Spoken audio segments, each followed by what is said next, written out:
C'est une journée typique au marché Zando, dans le centre de Kinshasa. Les commerçants et les acheteurs ont l'habitude de passer devant des rues remplies d'ordures. Mais la situation s'est aggravée ces derniers mois, provoquant une protestation publique. Ces déchets sont vraiment mauvais. Je me demande si nos dirigeants attendent la mort de quelqu'un avant de les ramasser. Ils devraient s'attaquer en priorité à ce problème. Ces gens payent des impôts pour travailler ici. Où est l'argent qu'ils versent au gouvernement? Kinshasa a une population estimée à 17 millions d'habitants, mais le système de collecte des déchets de la ville n'a pas suivi l'augmentation de la population. La situation a été aggravée par les personnes qui continuent à jeter des ordures dans les rues.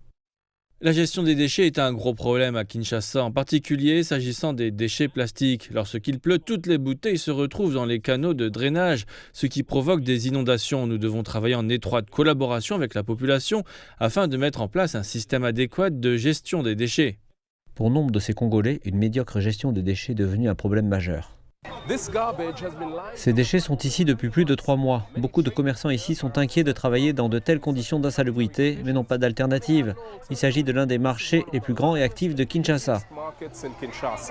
Le gouvernement de la RDC s'occupe actuellement d'épidémies sanitaires et d'un conflit armé dans l'est du pays qui a affecté d'autres projets de développement. Mais ces locaux sont à la recherche de solutions.